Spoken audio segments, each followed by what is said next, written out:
All you folks here in the in-studio audience and you folks out there, my name's Chase Jarvis. Welcome to another episode of Chase Jarvis Live. I'm a photographer and a director. I hope you're familiar with my work.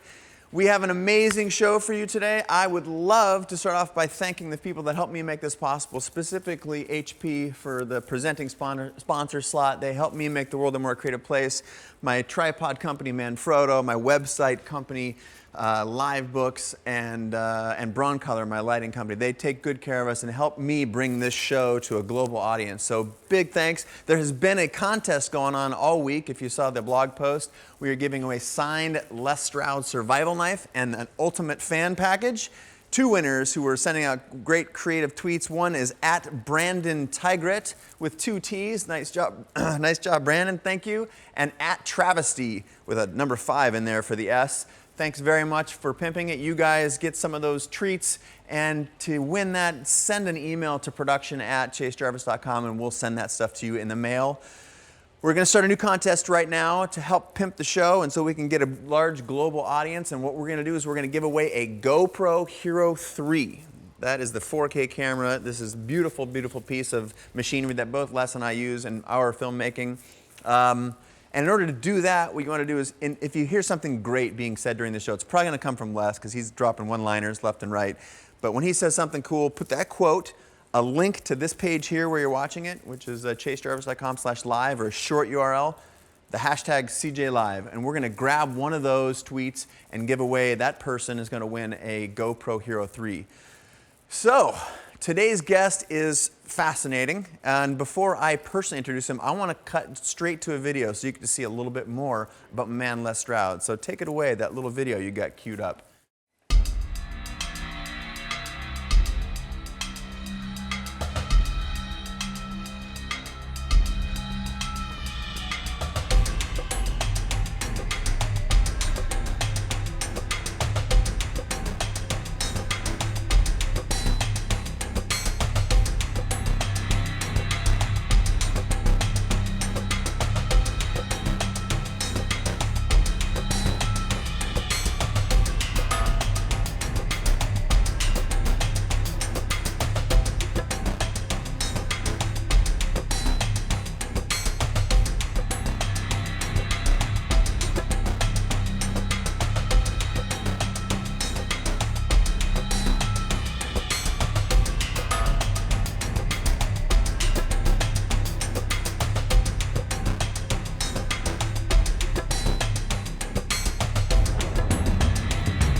He is the only man in the history of television to write, shoot, and host his own show.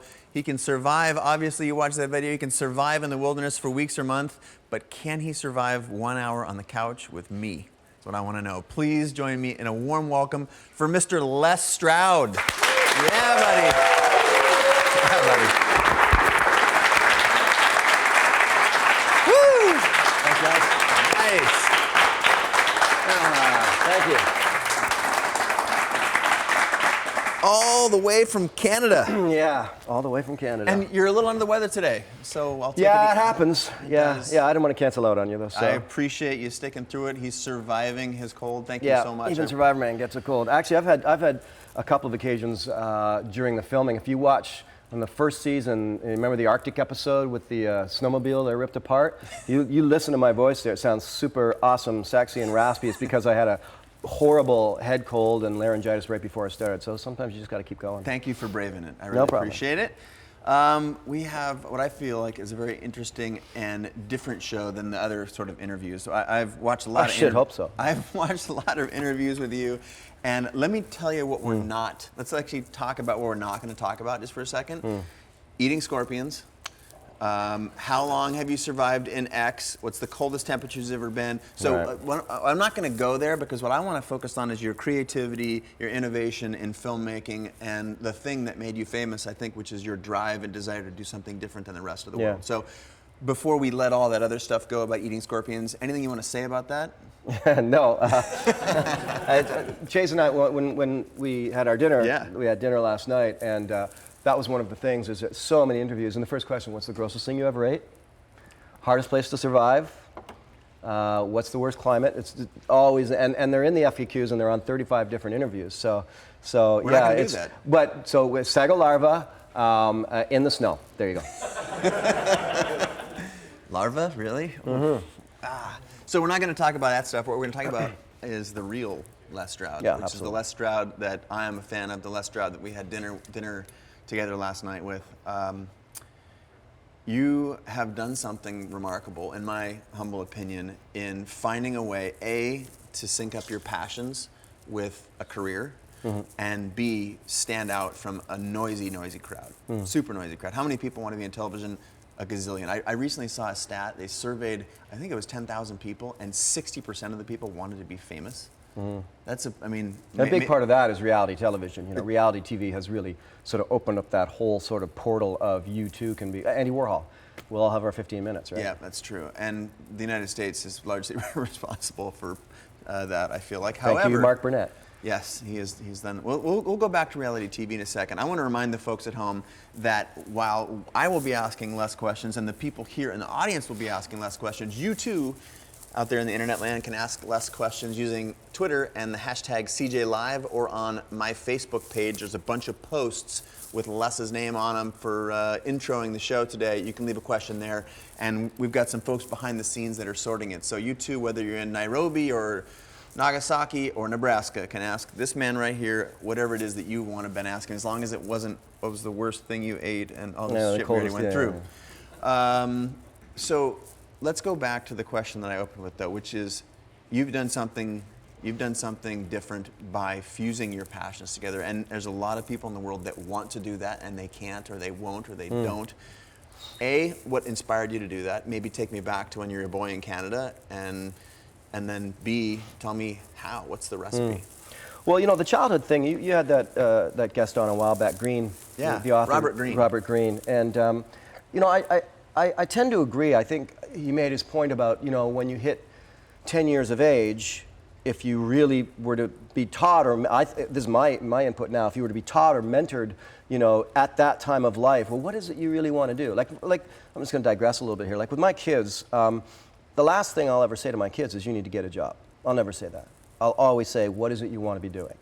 And I think when I was 10 years old, I was watching Jacques Cousteau and Tarzan movies, you know, and I wanted that combination of that life, the awesome adventure of Tarzan and the high-end television, you know, I mean, I was a child of the 70s, so TV was prominent. And I wanted to make I wanted to put the two together. And in many ways, lo and behold, if you look at what Survivorman is, it's the perfect hybrid of Jacques Cousteau and Tarzan. Right? So here I am, you know, many years later. So it was, the childhood thing was a dream, though, because at the same time, at the same time of having those dreams, you know, I was still nothing more than a white kid eating white bread and peanut butter in a suburban neighborhood in West End, Toronto, listening to Styx and Supertramp. You know, nothing. Styx and Supertramp. So I mean, the inspiration level to think I could do something bigger was not there. I was just a punk kid. You know, I was just a punk doing my thing in the suburbs. You know, you know, greasy hair and grade 10 and you know all the rest. So I didn't really think I could I didn't think I could be Jacques Cousteau. I didn't think I could be a Nat Geo photographer or anything. I just didn't think that was possible. And it took the next you know, 15 years before I started to go, wait a minute, actually I could do that, you know.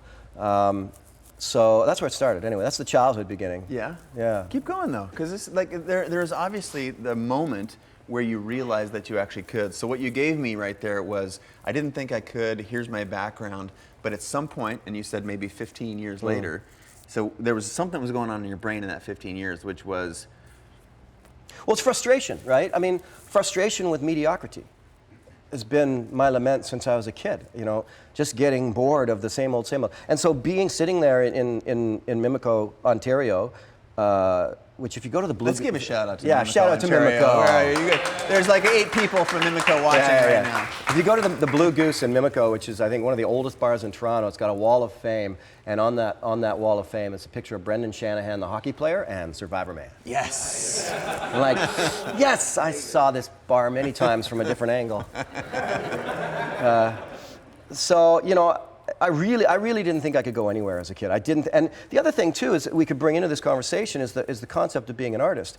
To this day, I consider myself an artist. That's what I think I am. I mean, when I create Survivorman, it might look like a bunch of fire bows and sparking, you know, flame and eating bugs and making shelters, but I still always approached filming Survivorman as if I was an artist. That's why you're sitting on the couch right here. Because yes, my goal is to make the world a more creative place, and I want yeah. the most creative people in television and entertainment, and maybe the ones that you out there in the audience might not think of as artists. I know that you are, and if there's a personality, we've been, you know, I think there's a lot of similarities in our story.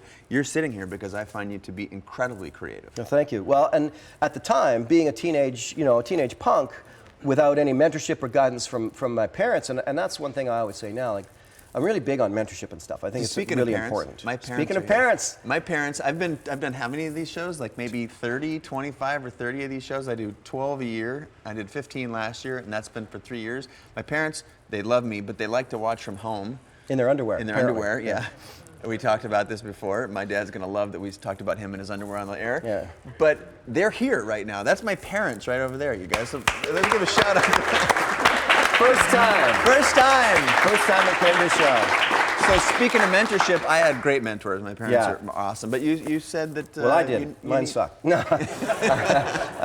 I really didn't. The one thing that I suppose my mom did say was, you know, she loved the arts. So she would say, you know, you could you know, go for being an artist. But, you know, I mean, it's funny because when you're a kid, you know, if you can't sketch, you think you're not an artist. Yeah. But I have a good musician friend who said, you know, an artist is a way of being. It's not a skill set. It's a way of thinking, a way of how you philosophically exist in life, if you are an artist or not. I think that might get retweeted a little bit. Yeah, I think it will. Artist is the way of being. It's beautiful. And it's the way I frustratingly felt about myself for a lot. I can't sketch, but where I learned my artistry worked was with words. Because as a songwriter, I was 14 when I started writing songs, and right away people go, oh, wow, you know, and it's kind of like poetry. And so I knew I had wordsmithing down, you know, and I was a good talker. And if there was a big party going on and someone had to deal with the cops at the door, that would always be me, because I could talk the talk. Survivorman in a different incarnation. Totally different, yeah. Survive this. So I think I lived so much of my life frustratingly through those early years as a teenager, wishing I could be an artist, though, thinking, you know, and just fearing the mediocrity of being raised with no push from anybody, no push from outside sources ever.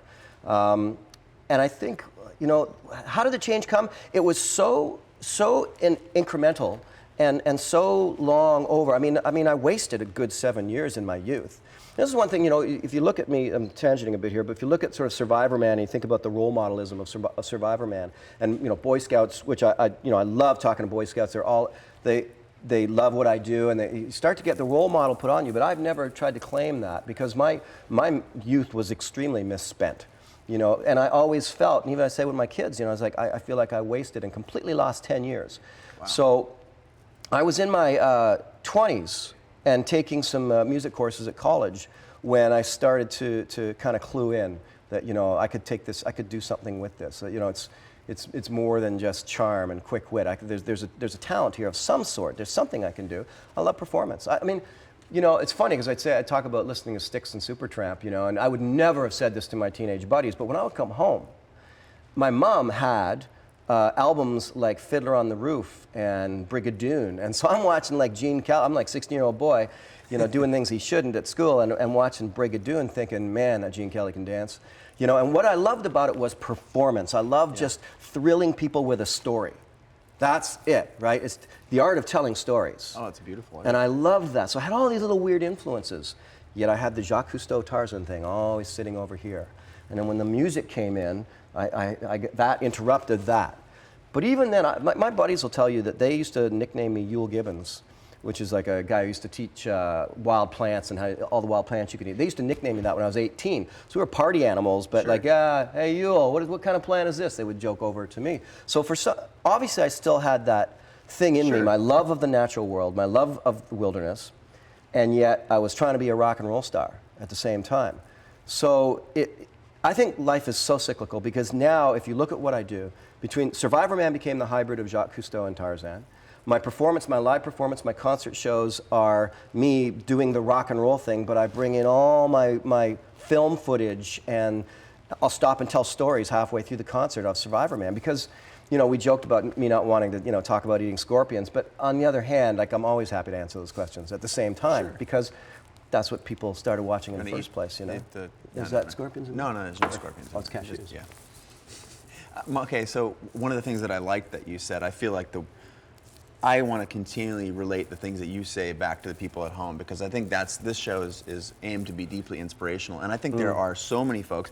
My story is almost exactly like yours. I was caught between being, when I grew up, the artists, the creatives. That wasn't like, oh, that guy's a creative. It was like, that guy's a creative.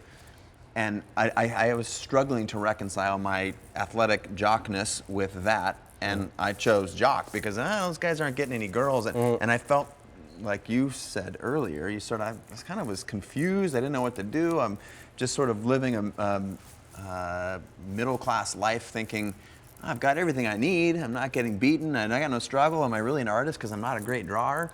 But, okay, I know. But you know where you're going right there? Where's that? All right. So, are we supposed to struggle as artists? You know, does artist mean struggle? You know, does every artist have to have weird tattoos before tattoos came around? And does every artist have to have messed up hair and wear, like, no. And you know, I think we might have mentioned this last night. So often, like a band, all of the greatest rock bands that you know at one point were alternative freaks trying to do something different. And then when they became mainstream, oh, well, they're not really artistic anymore because everybody buys their records. You know, you want to know that? Here's a great story. I love this story. Yeah, we talked about this. This is. Do you care if I drink? Not at all. Okay, good. This I brought band one for you too. is known as one of the all-time cheesiest schlock rock corporate bands of all time. Yet their beginnings was completely alternative. One guy writing his music wanted to record in his basement. Nobody was doing that. You had to go to the big studios. He pushed hard. He lied to the record company, and all the songs on the first album were done in his basement except one, which they did one day to kind of fake for the album, the record company, that they were actually doing an album. And so they were considered totally outside of the norm, alternative artistic dudes. Boston, right? The ultimate corporate rock band, right. Boston. But when they started, Tom Schultz, that's where he was at. Nobody wanted him. They weren't getting signed to anybody. You know, so I always find it like, I've got a niece who I love to death, but she will not like a band if they're famous. It's like, whoa, whoa, whoa, whoa, whoa. Yeah. Like, first of all, examine the songwriting, examine the artwork of the person. So, we'll dovetail this into Survivorman. So Survivorman's got a bit of jockism in it, right? Sure. It's a man thing, and yes, my favorite movie is Jeremiah Johnson. Predominantly male audience here. Yeah, it's one of those things that, you know, it's a guy thing to do, go out and survive and struggle. But when I'm out there, I'm thinking with my filmmaking like I'm an artist. That's all I think. Why do I climb the cliff to get that extra shot? Because I know that would be a beautiful shot. Not, you know, because it's some sort of masculine thing. It's because I think it's going to make a great film, tell a great story. Yeah, but when there's this, I'm harping on this sort of transition, because what you were thinking that whole time, what I was thinking, our sort of parallel stories, is the same thing that I think that 10,000 people that are on the other end of that camera are thinking, like, oh, geez, do I have what it takes?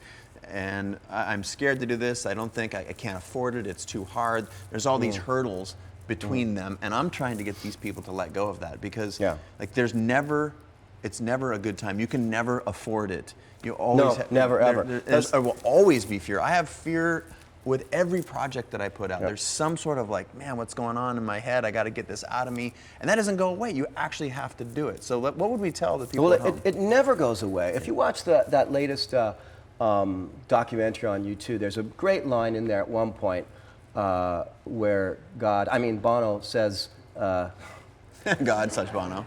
God/Bono. Yeah, I mean, same thing, like Bono. Now Bono's no longer an artist, right? Because he's major mass. I think People he's brilliant. Lose respect. I think he's brilliant. There's one point he says, and I have this now with my music career and the Survivorman thing.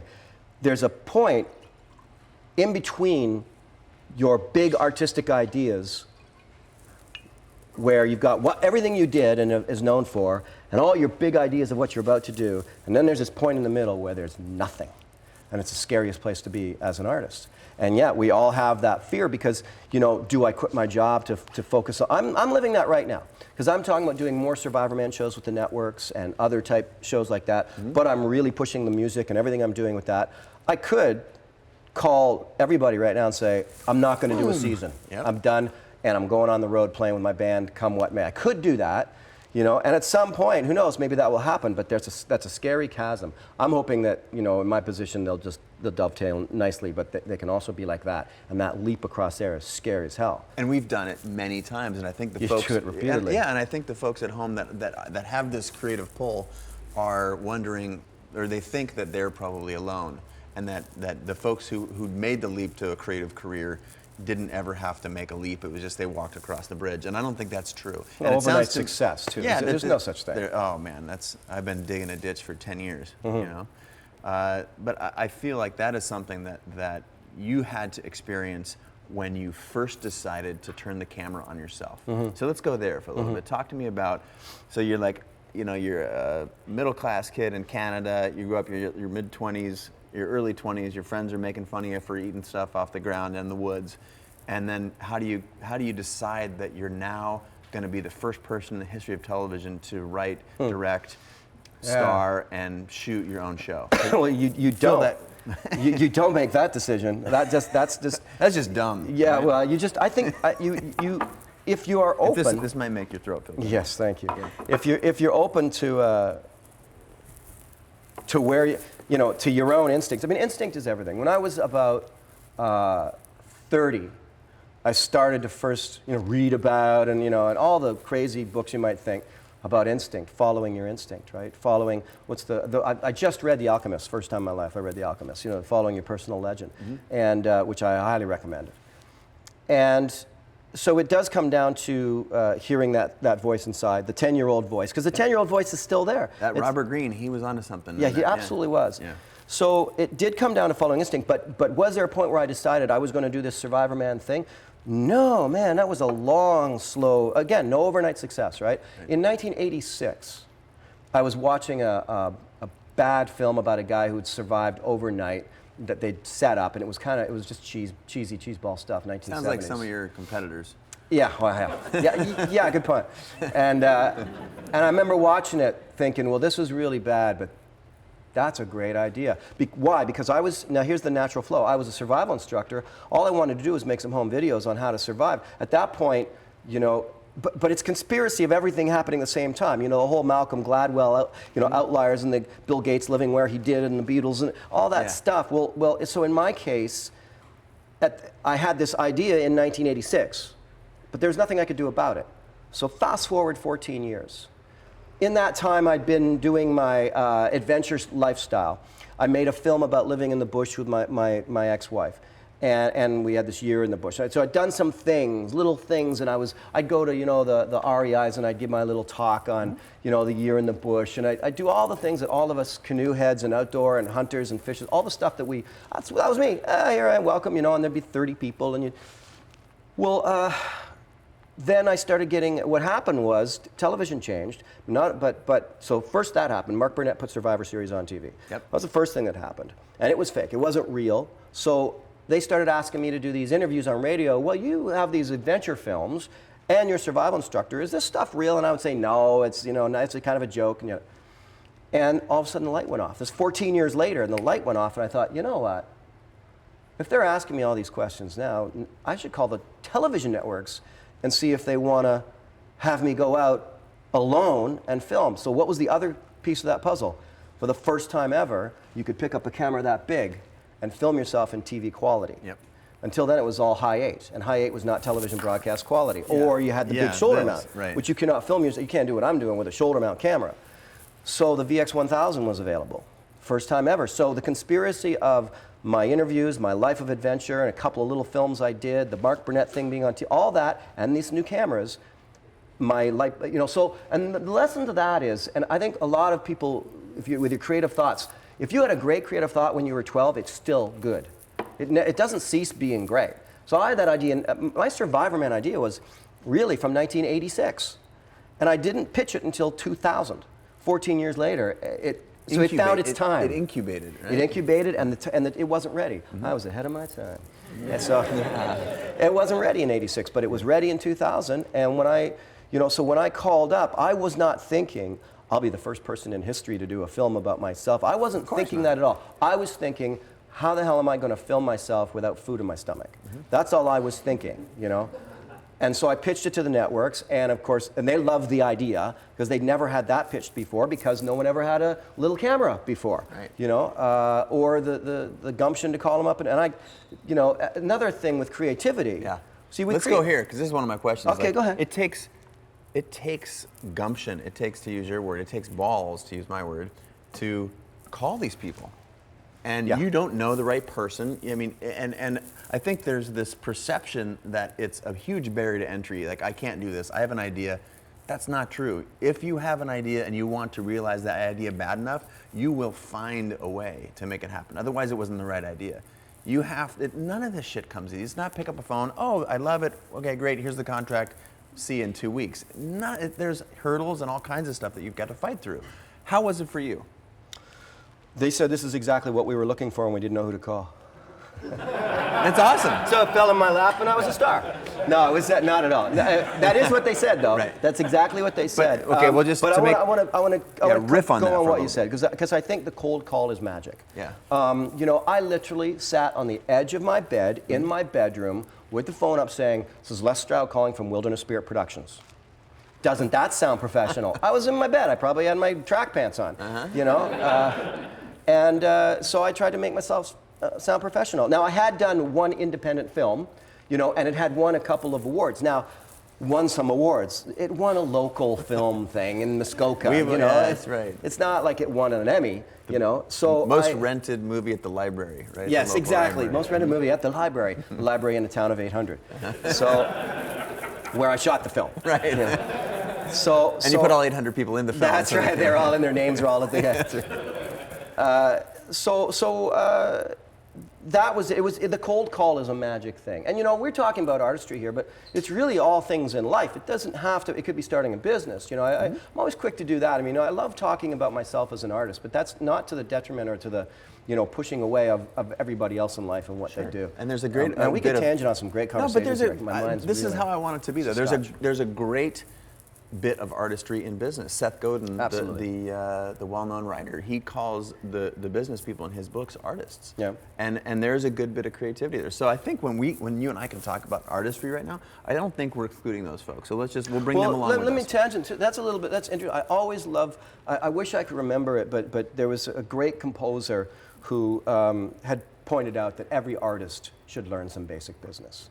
And every artist out there right now who doesn't have a business mind is going, "Oh, you idiot! That's not right. That's not real art." It's like, well, you know, then live in a teepee, I guess, you know. But you know, you still got basement. Yeah. And once you start having kids and stuff, you gotta have money one way or the other. You gotta survive, you know. And back on what you said, that's been sort of my little hidden personal lament of being Survivorman, is you get that jockism and that machismo with all of it associated, and meanwhile, I'm a sensitive guy. You know, I love great movies. I love like powerful art stories.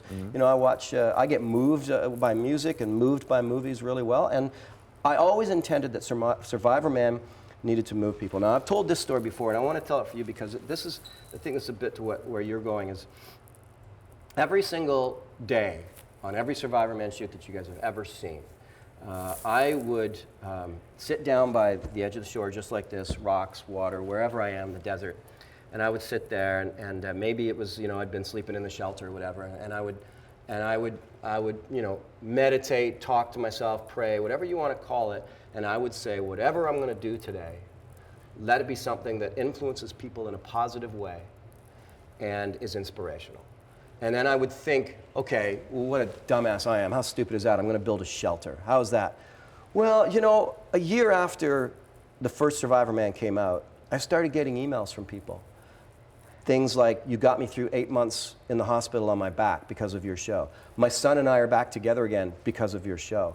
I got out of an abusive relationship because of your show. That connection should not even be made. It's just a silly TV show. But you see, I focused my intention, my artistic intention, which was to create a positive change in people's lives, and it happened.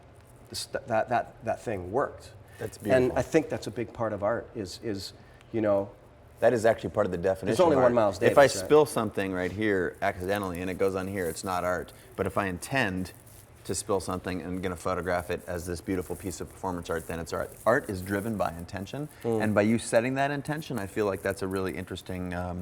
You do set it. I was just recently watching the John Lennon interview with Yoko on some English show where they had the broken plate and everything, and they said, our intention is that this is art. Now someone else might look at it and say, well, it's just a broken cup. But the intention was that it was art. Yeah, and you set that intention, and I feel like the world picks up on that. I like the desire to inspire. I feel like that is a worthy goal. I want to create something such that other people can be moved to action. That's very deep what you said. The world picks up on your intention. It absolutely does. And so what are your intentions? And again, I don't care if it's a business or a mechanic shop. Are your intentions to rip people off and make money? Probably going to pick up on that. Are your intentions to make sure that, everybody in your local neighborhood's got smooth running vehicles and and the woman down the street who's had trouble is now has no trouble with a car? That's like, but that's living in love, right? Yeah. That's love-based intentions as opposed to fear-based intentions. Love-based, fear-based. There's only two ways to live life: in love or in fear. It's the only two ways to live life. I love it. Pick one. Excuse me. What's that? You got a little mic issue going on? We got a little mic issue, so you got to keep talking. Okay. So I got to hold this? Yeah, no, it's Really? So there's all kinds of questions that have been coming up on my screen. He's going deep. See, if I'd set this up. That's right.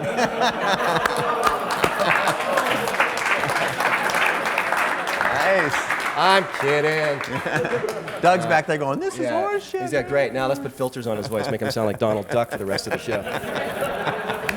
All kinds of questions are coming in from all over the world. A lot of them about like filming in the wild, and I think there's a large cross section of folks at home that are filmmakers and photographers and the culturally creatively curious class, and they want to know a lot about some specifics, gear. So a lot of the questions, one from Ian 14 Bells, how do you decide what and how much photo gear to bring on these crazy Survivorman trips? It's literally, this is the thing. When you do something like a show as big as Survivorman, just boil it down to what it is. The reality is I sit in my living room at one point with the gear laid out on the floor going, huh. That's it. It's as simple as that, and I don't weigh anything, but I'm like, oh, that's heavy. I'm going to have to drop these. Oh, that's not so bad, but maybe I can get rid of that. So it's too bulky. I literally sit down. And I like to point that out. Yeah. And I apologize for all the gear geeks out there. I've never been a gear geek. Again, I don't think it's not that gear geeks can't be artists. It's just that where I come from is just being an artist. So I've never been about the gear. When I go record my music, I really don't want to know how they do patch bay.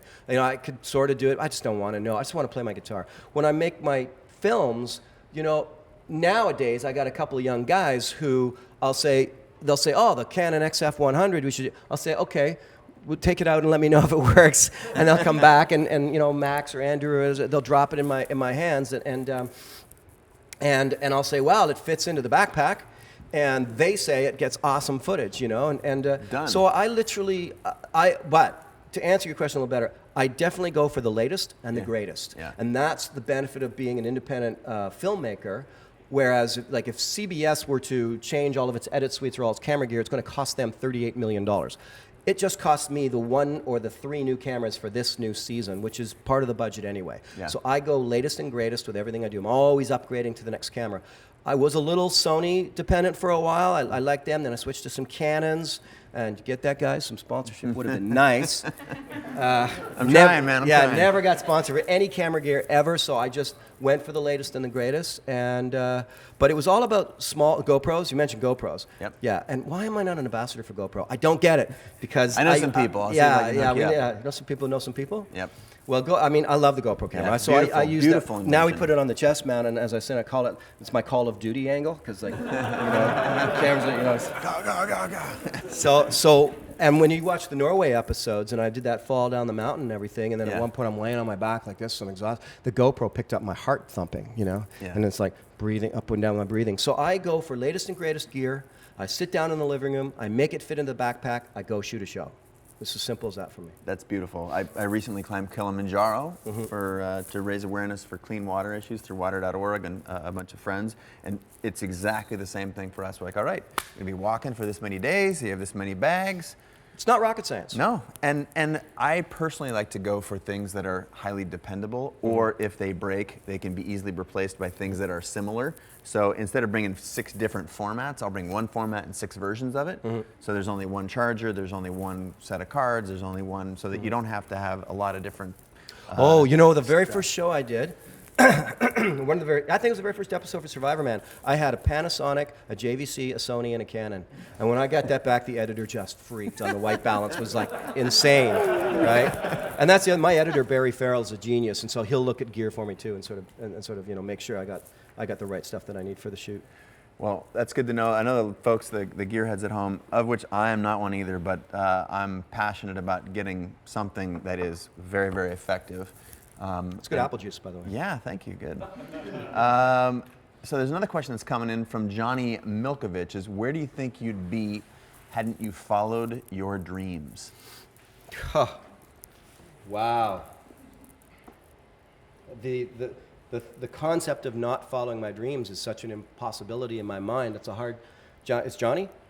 Is that the guy? Johnny Milkovich. It's hard to place an answer on that because again, that concept is so foreign to me. To not follow my dreams is a foreign concept I put out of my body, my psyche, my mind years ago. There is no other option for me but to follow my dreams. There is no other. That's just it.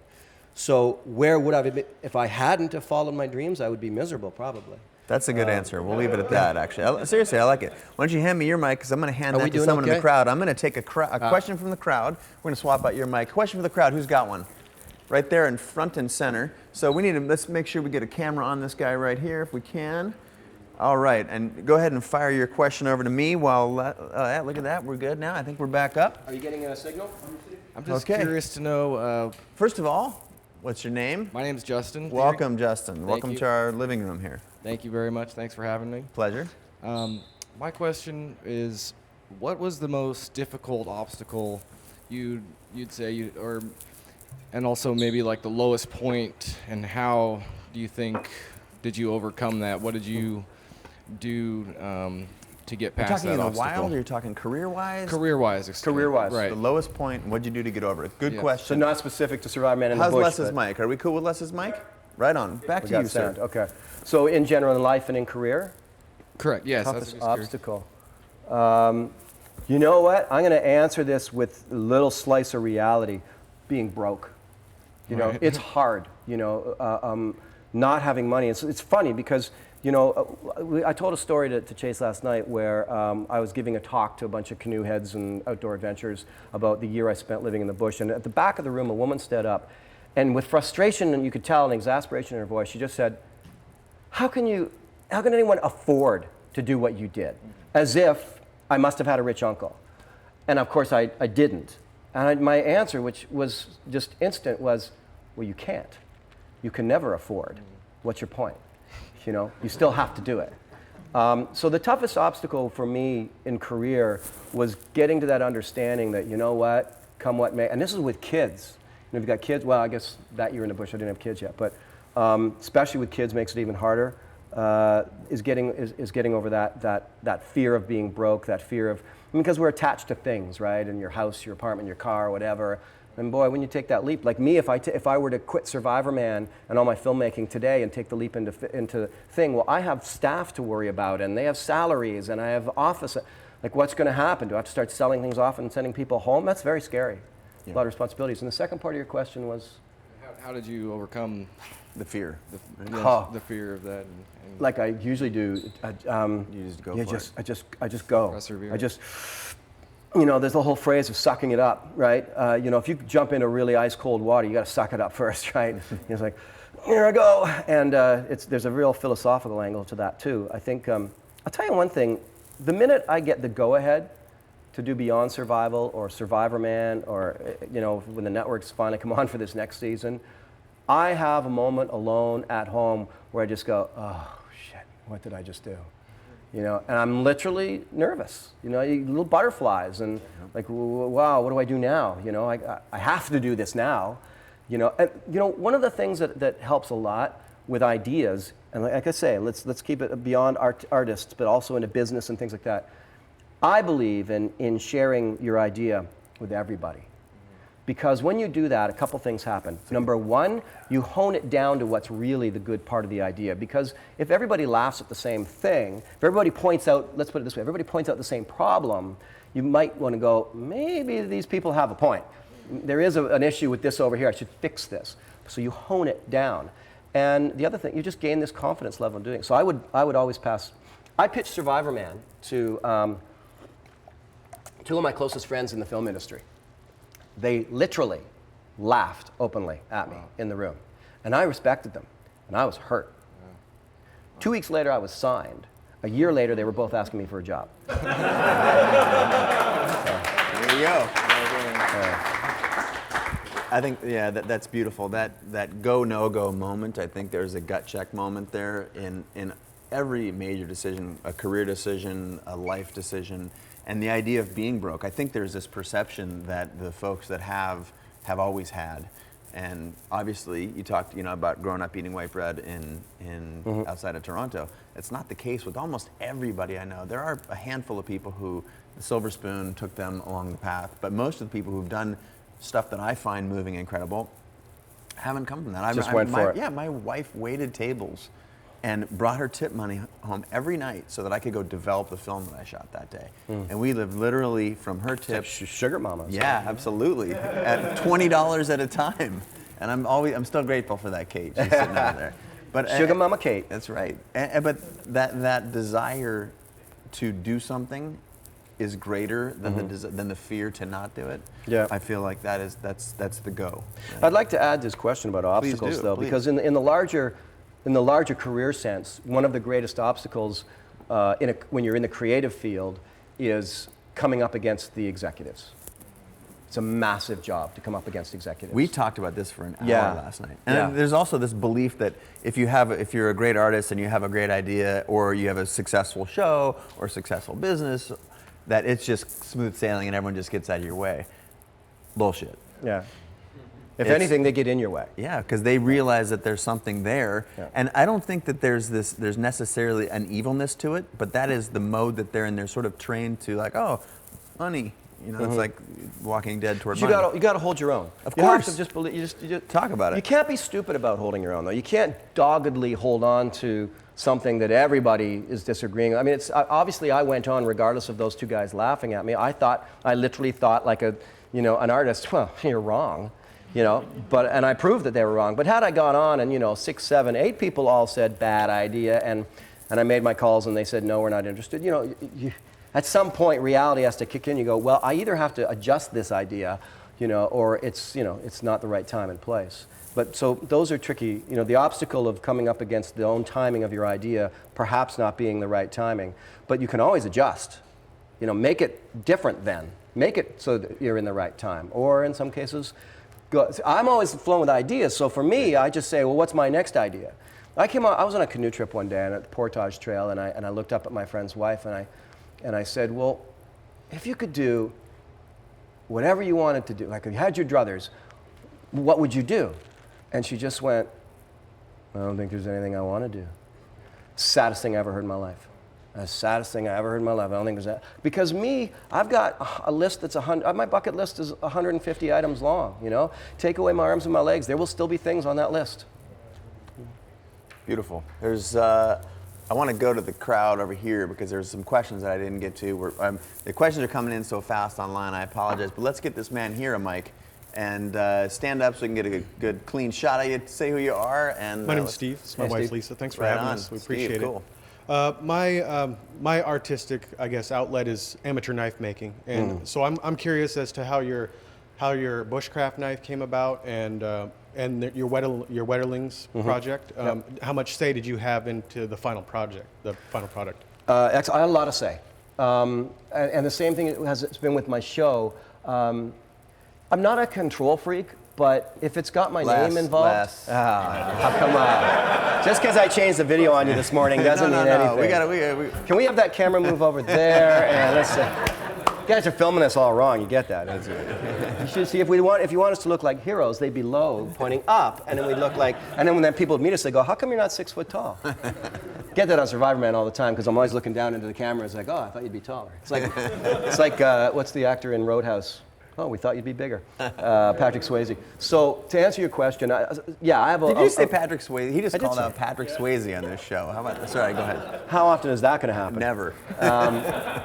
So it was. I love those knives and the axes and the process of that. I had a lot to say. I don't know steel, and I barely know wood. Blue steel. Blue steel Magnum. And I know this is an inside joke. We're having a moment. Sorry. But I knew feel and texture and the way it was going to work for me in the bush. So and the same thing when Camillus approached me to do the more technical knives. It was all about. Like I had Heli and Wetterlings in Norway for the handcraft, earthy, touchy, beautiful knives that I could do. And then I had Camillus for the technical, hard-ass survival stuff. In both cases, it was like, well, what would you do? What would you? And they were all very gracious to me that way. And in the end, it's how I carve a stick. In the end, it's how I cut a branch or make a shelter. So those guys know the steel. Let them be the steel experts, and they're going to suggest different. But I'm going to look at the blade and go, it's too big. It's too small. It's too pointy. It's whatever. It's a lot. My short answer is I have a lot of. You'll never see anything of mine out there that I didn't have a lot of say in. And I'm doing for the. This is a little plug. But you're not a control freak. But I'm not a control freak. No. I'm an artist that takes responsibility for his own art. I would put myself in the same category. I'm not disrespecting. So I'm about to do. This is a plug, but I'm about to do survival kits. But I've wanted to do survival kits long before Survivorman existed. And you know what? They're going to be the best survival kits on the market because all the rest are crap. And I'll stand behind that one. And so mine's going to cost more, but you know what? The point is it's a survival kit. If you take it and you go on a camping trip, you're assuming that I've put the thought into it that if you ran into trouble, what's in there really counts. And there's a lot of stuff that doesn't count in those kits. So yeah, I put my all into it is the short answer. And one of the things, speaking of brands and plugs, I feel like there are some brands out there that will listen to guys like you and me in our respective fields. Yeah. There are others that won't. Right. And the ones that won't, I don't get it because those are made by people sitting at desks, usually. It's profit. Yeah, money. But there's a profit thing in there. There were brands that came to me that I turned down that then went on to other personalities to make knives. And I turned them down originally and went with Camillus when they approached me because Camillus approached me saying, what do you want? What would you have out there? We want, well, I want it to be a little bit better than this, and it's okay. But that feels, to me, that feels good because there's a certain respect, there's an appreciation that you know your shit better than anybody else. That's why they're coming to you. And the same thing with me and cameras and filming. Mm-hmm. I feel like when I get asked and they actually do the thing that I asked them to do, there's a certain respect. And there are only a handful of brands probably in your line of work that would do that, and those are the ones those are the folks that sponsor the show, for example, that I have a real respect for. I really use their stuff. I wouldn't talk about them otherwise if I didn't. And you the same way, right? For you? Yeah, absolutely. Has to be. I mean, it has to pervade all areas of your life. Is integrity. Yeah. Has to pervade all areas of whatever it is you're doing. If the integrity's not there, we talked about this also at dinner. We've both walked away from so many opportunities. I think we should switch the conversation if we can a little bit over to the network conversation. Sure. One of the reasons that this show exists is because I was approached to do stuff on E! and Bravo and MTV and all these other things, and none of it made sense. They all wanted to probably do something with me or my brand or whatever that I didn't want to do. They wanted to make a reality show about it, which is usually where there's infighting and bullshit. Reality TV is fake, just in case you guys don't know that. It's fake. But ideally, like this show, no one controls the format. We get to drink apple juice on set if we want to. We can, we can drop the occasional F-bomb. Not that I want to do that either, but we get to control this. So talk to me and talk to the world a little bit about your relationship with networks and broadcasts and how you ultimately have a lot of control over the way that your brand goes. And I don't know. Are they watching? They're probably looking for you on the Discovery Channel. I love you very much. Actually, as when we talked about it last night, and I'm not really being facetious. The reality is that, it's never so much been, the networks are not problems. It's just like it is anything in life. It's individuals. Yep. Individuals you run up against. Individuals that don't jive with you creatively, philosophically, intellectually, and that's where you have to start wading in the swampy waters of network involvement. See, Chase and I have something very different but similar in that, I was saying this last night. 5 years ago, I was saying to my staff, you watch, it's going to be maybe 5 years, and if I wanted to do Survivorman entirely webcast, I could do it because there's a model. Because even then, corporates were saying, if you'd go out and do this for us, we'll give you the money you need to do it. So it's like, aha, the model is there. But like record companies, networks are not going to go away, and they still are vital and important. They're smart, they have a lot of money, they have a lot of I don't know if they're influence. smart, but they're big. There are people in there that are smart, there are a lot of people who are not. Yeah, like Men in Black, that's Yes. right. A person is smart, people are stupid. Yep.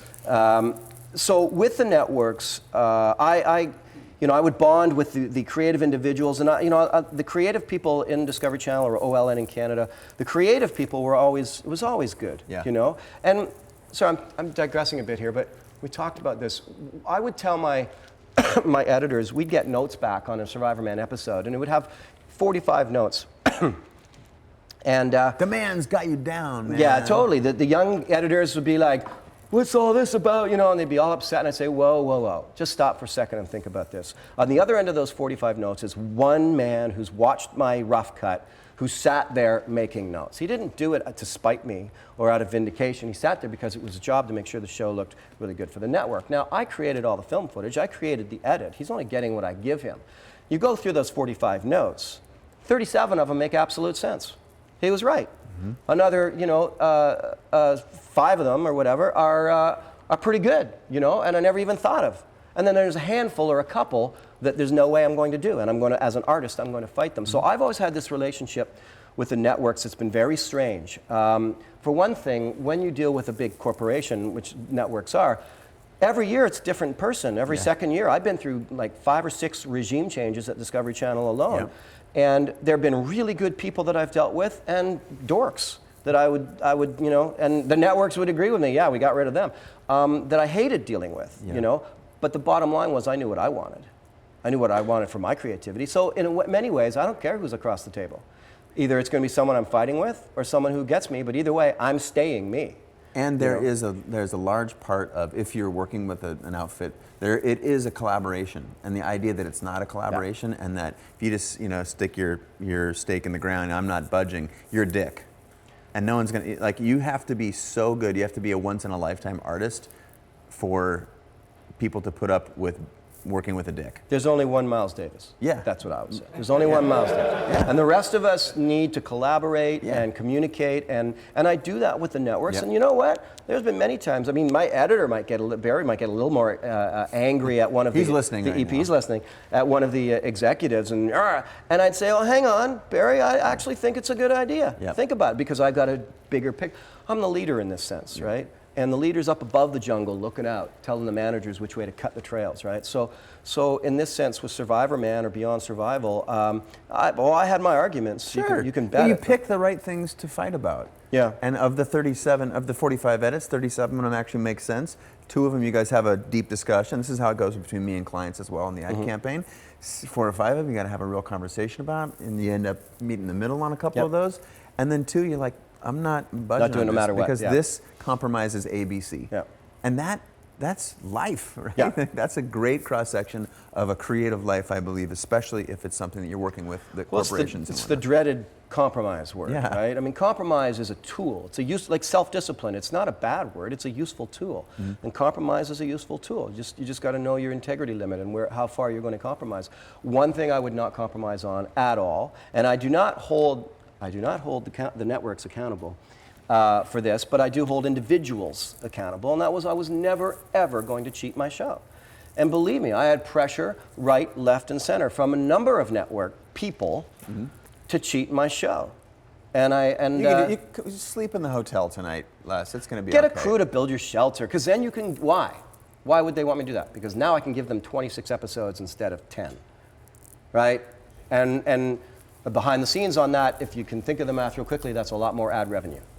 So it was about making more and more and more, and I would be pressured to cheat the show, take a group, have somebody build my shelters, build this, set that up, and I said no, no, no. A year in a row of fancy dinners, no, no, no.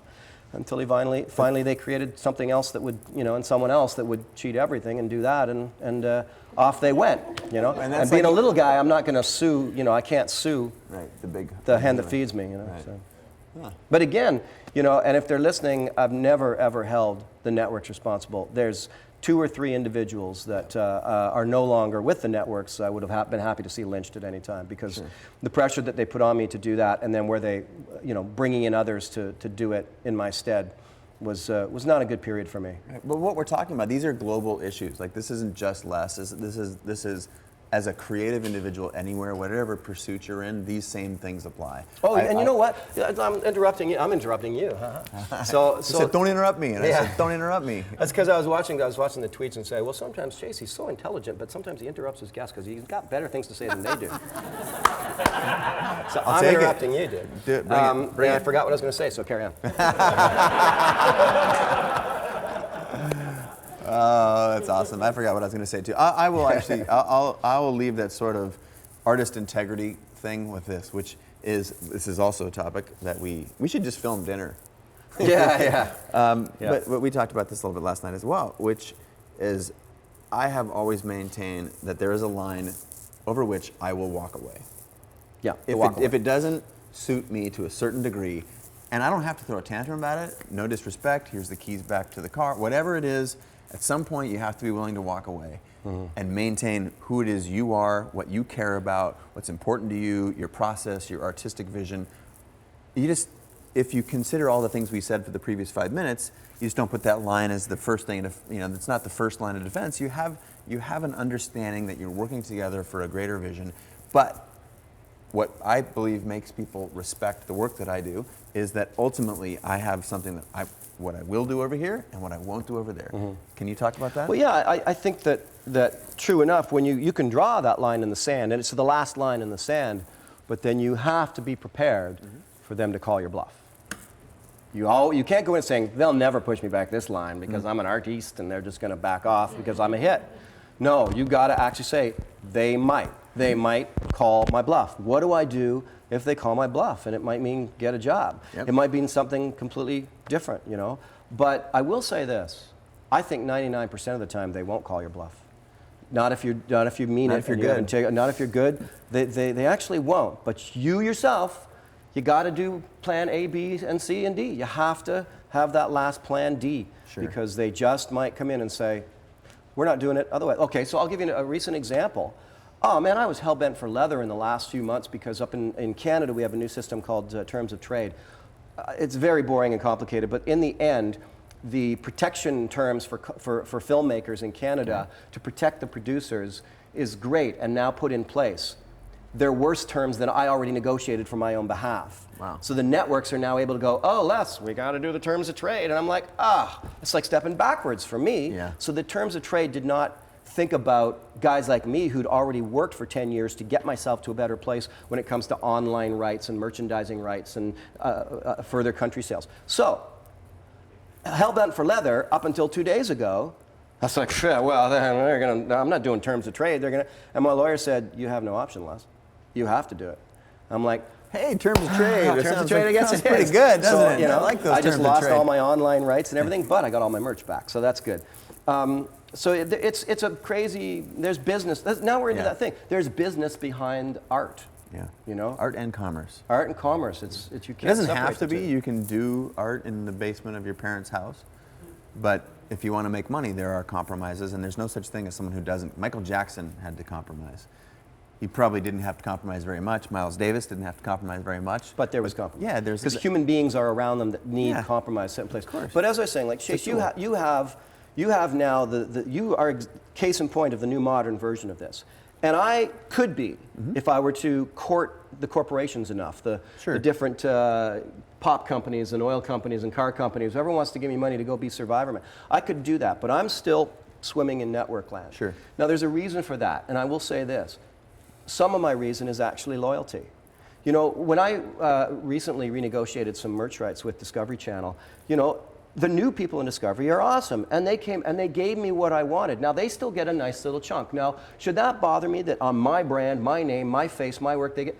No, you know why it shouldn't bother me? Because without them, I never would have been on TV in the first place. Yep. So of course they should get a cut. What's fair is fair when the commerce is thrown over top of your art. Yep. It's a beautiful way to put it. I happen to have been zigging when everyone else is zagging. So when everyone is at network, I said no to network and came to the web. It was easier to build something like what it is that we've built here. And you know, now the networks are knocking again, so I'm not saying I'm not going to go over there, but it's the first time in the history of the world where we don't require permission from anyone else to put out what it is that we want to put out. Yeah. Because we've got these cameras right here, we've got a free internet connection, and there are tools that enable us that weren't there even 1, 2, 3, 5 years ago. No, so and that's the change now. Yeah. And you're living proof of that. Yeah. And I'm caught between old school and new school, but I'm savvy enough to recognize and love new school. And now, you have options. What? You know, God bless you, networks, but you guys know I could do this, right? But so back on what I said, but I don't because I am loyal to what they did for me over the years. And OLN up in Canada. They were loyal to me. Of course. So I have a loyalty going to them. Now maybe I'll come up with an idea that's way over here on left of center that I'll just go totally webcast. You can. You know, that's the part that I'm thinking. And for the folks at home, actually a great question just came in from @HarishDMX, and that was, what are my options if I want to make films with no budget? Well, no budget's going to be tough, but a little budget, like lunch money or whatever, is doable. And that is, I would say, see earlier question, which is, there's no such thing as you can't afford it. It's what are you willing to sacrifice to make your dreams come true? And at the end of the day, I was willing to personally sacrifice a lot. My lunch money, my wife's tip money, like I was willing to do what it took to live my dream. And the question I would ask the audience is, are you?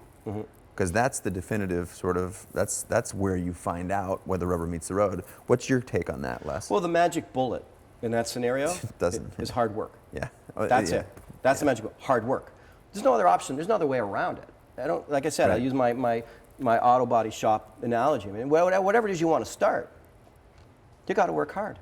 You know, I was telling the story last night about, you know, one of the cheesiest cheeseball hair bands up in Canada that made it in the 80s. Whitesnake. Total, no, not Whitesnake, although I worked on one of their videos. It was this band called Platinum Blonde, and they were they were a girl band, and all the teenage girls loved it. All the kids from the 80s are nodding their head in the audience here. I see them Big all. hair, you know, ubiquitous crotch shots in all the videos. That's right. But you know what, I went to public school with Mark Holmes. He wanted to be a rock star when he was in grade 6. So it was not an overnight success. As cheesy as they were, sorry Mark, but they were a huge success, but he worked on that for years and years. It was not overnight success at all. Hard work. He didn't become this and he didn't do that. He just wanted to be a rock star. He wanted to play music, be a musician, be a songwriter, be an artist. Hard work is now that was the thing that I didn't, we talked about my childhood. I didn't understand. I talk with my son and my daughter now, and I didn't understand hard work. I didn't understand the concept of self-discipline being a useful tool to get me what I want in life. You know, self-discipline when I was a teenage boy would have been like, I hate that word, self-discipline. Right. You know, it just discipline sounds horrible. Yeah, it sounds like but it's a tool. You know, it's like I'm going to pull out the self-discipline and work on my scales, or I'm going to climb the cliff to get this shot in a Survivorman episode. It takes... Like Survivorman, if it's anything, it's hard work. Yeah. There's nothing that's not difficult about doing a Survivorman episode. You know, I may have done lots of them, and I may have some of it down to an art form, quote unquote, or a science, but it's still very, very hard work. That's the magic bullet. So how do you do it without any money? You work your ass off. Yep. That's what you can put in the gas tank besides money. Yeah. And if you're just now tuning in, I'm Chase Jarvis. I'm here with my good friend Les Stroud, Survivorman. We're taking your questions at #CJLive on Twitter and on my Facebook page. you got a few minutes left to ask them because we got a surprise coming up. We might be able to take some more questions in that little surprise window. We'll go there in just a second. I'm going to take one more question from the audience before I go to my last segment and then go to our surprise. Sure. So questions from the audience right here in front, good sir. Let's bring the mic over. Stand up. Tell us who you are. Howdy. Hi there. My name's Jeff. Thanks Hi, for Jeff. having me over. Welcome. This question, actually, Chase and Les, a couple of guys that we feel are living the dream. And I'm sure everybody at home is wondering, they're sitting in their cubicle watching this on their computer when the boss is not watching. Can you give us kind of an example of where the making your dream, your hobby, becomes sort of your job? There's got to be a couple of places where your hobby now kind of became your job, and it didn't really work out quite the way you wanted, or getting up too early, or something that, I got to do this now because it's my job, really, rather than maybe because it's my hobby or my dream. Okay. Any example for us? Something comes right to mind. That's a great question. Something comes direct to mind for me, so I dive in, which is when it sounds like a fantasy, like you said, living the dream, to be able to do what it is that he and I do. My own personal experience said, oh my God, could you imagine if every day all you got to wake up and think about creativity? And that pretends that there's no meetings. That pretends that there's no time away from home. That pretends that there's no pain.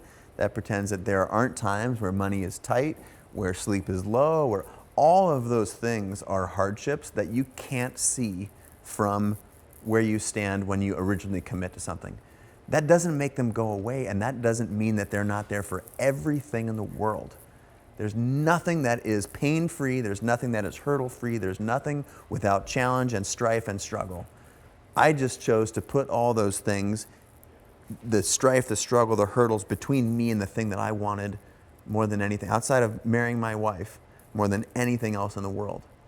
And when those things came up, I was therefore that much more equipped to deal with them, because I knew that they were barriers there to keep other people out. And all I had to do was get up, get over that barrier, wake up a little bit earlier, run a little bit longer, spend a little bit more money on my thing, or save a little bit of money on my thing and put it towards something else. All those hurdles were naturally solvable for me, but it wasn't pain-free. There's a lot of pain involved in doing what, just look at my eyes. I haven't slept in days, for God's sakes. What about you, good man? Well, I think what I would touch on, and you use the words hobby, said, making your hobby your career. I think what you have to do, sorry, for those who are watching this, actually, we didn't mention on air that I'm suffering from a ridiculous head cold right now. But right. That's why you're drinking apple juice. Exactly. I think, if you're a cabinet maker, but you're working at the factory, but you do these beautiful cabinets, what you have to determine, what I would like to do is make the distinction between a hobby and your dream. We can have lots of hobbies. Which one is actually your dream? It's not, to me, it's not about making a hobby a career, because happiness is when your hobby is your career. No, I think really it's just looking inside. Now, if your dream is making cabinets, awesome. Then that's, so I'm kind of ixnaying the word hobby out of the equation and out of the thought and the question you're asking, and just bringing in what is your goal, what is your dream. And then once you can do that, at that point, and it's not all or nothing. It's all or nothing. It's lots of compromises. It's hard work. It's obstacles. And naysayers might be as close to you as your wife or your kids. It's like, well, you can't go and do that. We need enough money for this. And, you can't take your time. And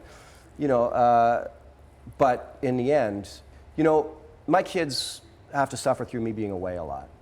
And before season 3 of Survivorman, I sat them down as little kids and I had a family meeting. And I said, it means I'll be away a lot. Are you okay with this? And my little 10-year-old and 11-year-old said, no, we're okay with it, Dad. You're doing the adventures, and because we know it's your dream. And then when I did Beyond Survival, I did the same question with them. If I take this, I'll be away a lot. Are you just going to be okay with that? And that was in the middle of a divorce, a nasty one too. So there was a lot of hurt. So the sacrifice I made to go and shoot something like Beyond Survival for almost 8 months straight, during a nasty divorce with 2 young kids at home, was, enough to lose sleep over, absolutely. But what I was trying to teach my kids was, look, in the end, I'm someone who follows his dream. And I want you guys to do that. That's why I'll never say, go get a job. I'll always say, what is it you want to do? So it's all about following your dream. Absolutely, and again, like that earlier question, it's the only thing I can do. So you're trying to make a technical distinction. You're probably a technical mind. You're trying to make a technical distinction between hobby and hobby that pays for your life. And I just say, what is it you want to do? Then just go do it, you know? But don't spring it on your family after you've quit. You know? Hey guys, I quit my job actually 3 weeks ago. Well, yeah. Well said, well said. And with that, I'd like to turn the conversation a little bit to passions. And you talked about following your dreams, and I know that a dream of yours from childhood, because we touched on it in this episode, was to be a rock star, was to play music, and you're starting to achieve this in parallel with this other career that you've got as the Survivorman. And we have a surprise for the audience in that they are going to get to hear you perform. We're going to do 4 songs, I think. Yep, head cold and all, yep. Head cold and all. And what we've got right now, if the folks at home will stick with us, you're going to get to see a little preview. And then when you come back, you're going to get to see Les Stroud live, singer-songwriter, playing the guitar. Take a peek at this video. We'll be right back.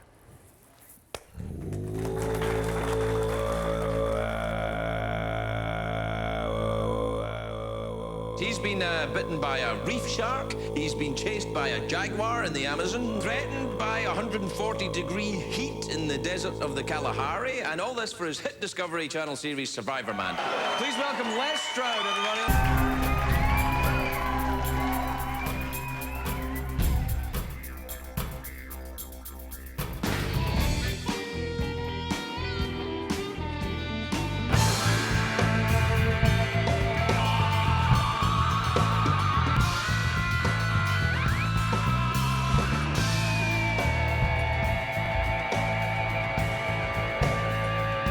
We crawl, we walk, we run, breathe the Arctic air, feel what she shared. I can't find you.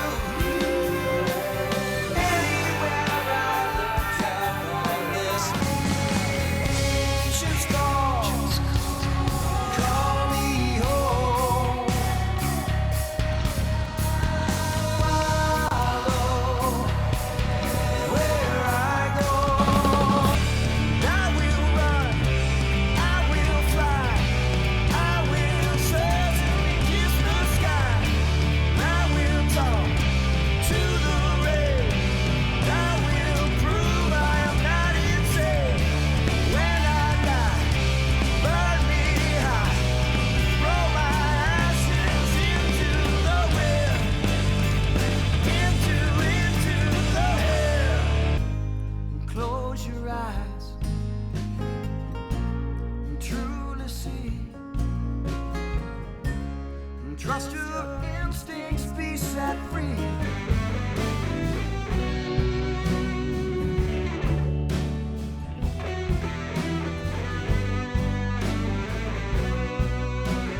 It was amazing, definitely amazing. He was so multi-talented. Really was raw energy, it was incredible. It was awesome, it was great. Love the shots, I love the imagery used, it was awesome.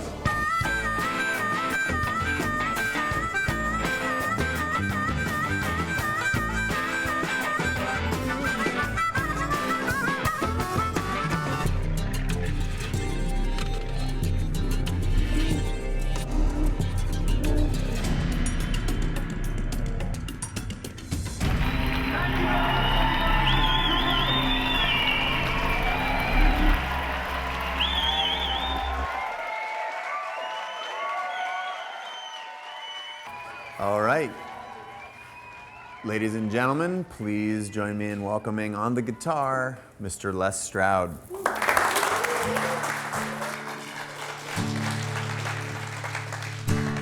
Rain falls across the lake. That sounds like a forest crying. Wind blows through the trees. That sounds like the forest dying. voices from other lands need to hold on to each other's hands. Bleeding hearts and the artists have all got to go. Mother Earth and the spirits of land all know what the mountains and the oceans and trees try to show. This earth is going down slow. No matter how far you go, the earth is going down slow. Wind blows across the sand, and it sounds like a desert crying. Ice melts into the sea, and it sounds like the Arctic dying. All these voices from other lands need to hold on to each other's hands. Bleeding hearts and the artists have all got to go. Mother Earth and the spirits of land all know what the mountains and the oceans and trees try to show. This earth is going down slow. No matter how far you go, this earth is going down slow. Going down slow, yeah. Oh, wild things, yeah, they make my heart sing. Yeah, they make everything so groovy, baby. Wild things, yeah, wild things. Oh, they make my heart sing. Oh, yes, they do. They make everything so very groovy, baby. Wild things. Bleeding hearts and the artists have all got to go. Mother Earth and the spirits of land all know what the mountains and the oceans and trees try to show. This earth is going down slow. No matter how far you go, the earth is going down slow. Going down slow. This earth is going down slow. Thank you.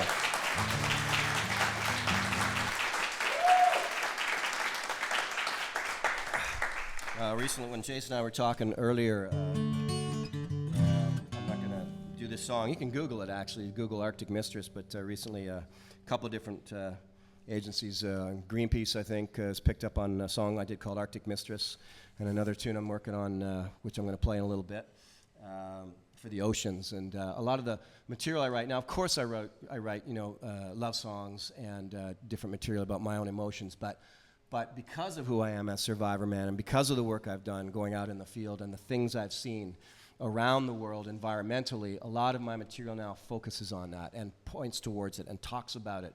And if you go to see me in concert and you see big video screens behind me, I'm not going to pull punches on some of the stuff that we show. Some stuff is beautiful and celebrates Mother Earth and celebrates nature. Other stuff just cuts to the chase. And working with people like Rick O'Barry who did the Cove and the Dolphin Project, Rob Stewart of Shark Water, working with individuals like this on the plight of the oceans and the earth. And so a lot of my material does lend itself to that. But then not all of it does, so. This one I got inspired by watching John, I guess he just calls himself John Mellencamp these days, doing some old traditional blues. And that's what for a long time I trained in blues, especially with my harmonica, Sonny Terry, Brownie McGee, people like that. So this comes out of that. This is called The Cost.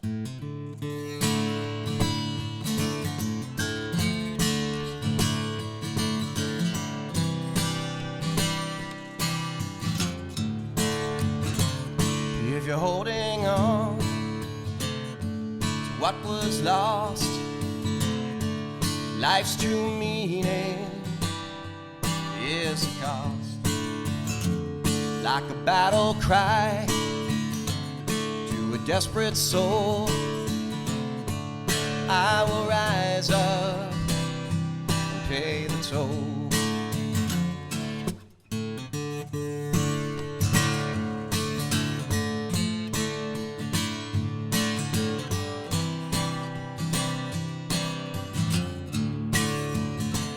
In my darkest hour, my longest day, the choice is simple: leave or stay. If I go, will I be free, or just another man in need? If I stay, will I be weak?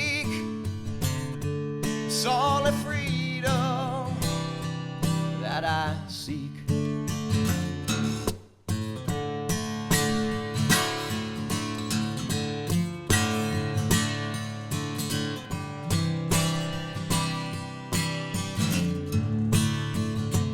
Like a wounded man in an endless war, I search for something more.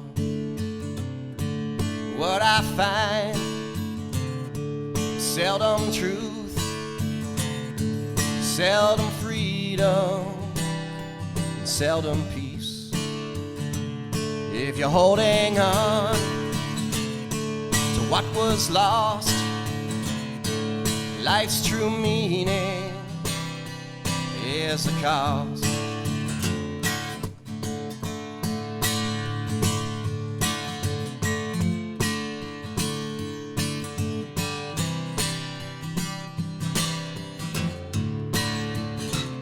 If you're holding on to what was lost, life's true meaning is the cost.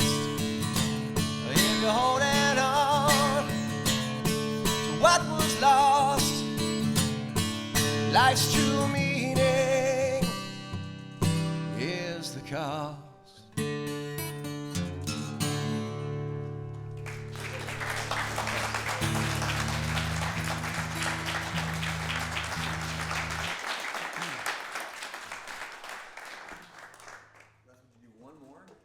We'll have a little short break, and then we can close out the show with you singing one more time. So one more little talk, and then we'll close it out. And one last song at the end? Yep.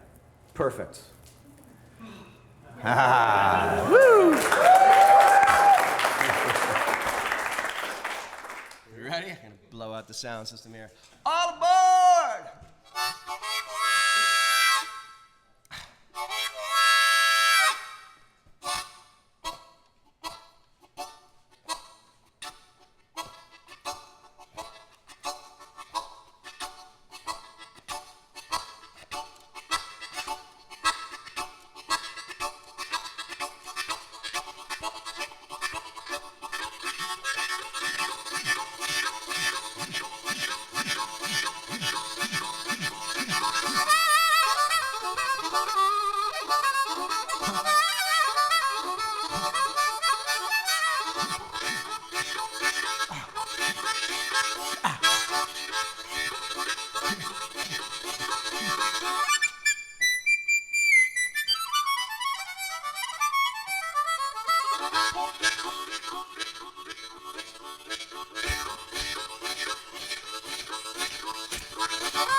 Well, rather than me interviewing you about your music, I know there's a lot of places to see you play. People can tune in to LesStroud.com or so. .ca, LesStroud.ca, yeah, absolutely, for tour dates and all of that. And then the Twitter is at real Les Stroud, 1S. Yeah, at real Les Stroud. How Twitter, else is Facebook. Yeah.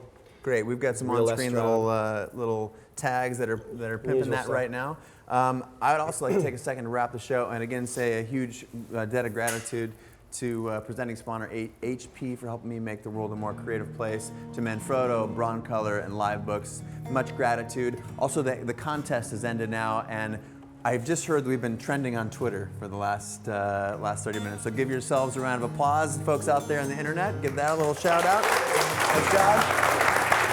The GoPro camera. The GoPro camera goes to Mike Dannenberg with the quote, "There's no such thing," this comes from Les, "there's no such thing as you can't afford it. It's what you're willing to sacrifice." Don't forget to sign up on the email list if you want to hear about these shows first, who's coming up next. And speaking of next episode we've got the world famous celebrity portrait photographer Chris Buck. I'm a huge fan, and the band Hey Marseille coming up. So if you missed any of this, we're going to rewatch it immediately following if you're just tuning in now. And you're going to serenade us out of here, right? There is a really good blog post after you listen to Les. It's how to take care of your body with a good friend of mine, Kelly Starrett. So when you leave here, go check out the blog. And now, I owe you a huge debt of gratitude, buddy. Thank you so much. Have fun closing the show down. What's the name of this track? It's called One Giant Farm. One Giant Farm. Round of applause for Les Stroud, you guys. Thank you very much. Thank you.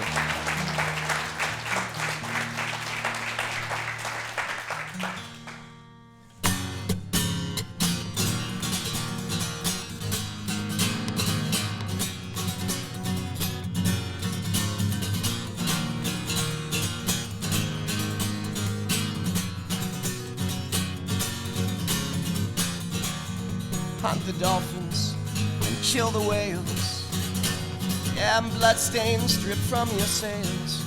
Farm the forests, so farm the seas. Long lines strip mine with ease. Corporate farms, corporate mines. Will nothing be left behind? But I know this world is smaller now. Don't ignore the simple truth. The earth is not one giant farm. No! Tell me where now can I roam? I roam. Tell me where now is my home, my wilderness home. Tell me where now can I go to hear the song of the seas.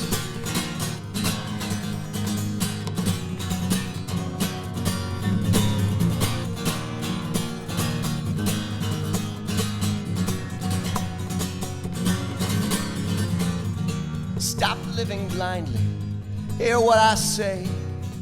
Yeah, just stand there, don't walk away, 'cause a revolution is coming soon. The children today can't be fooled.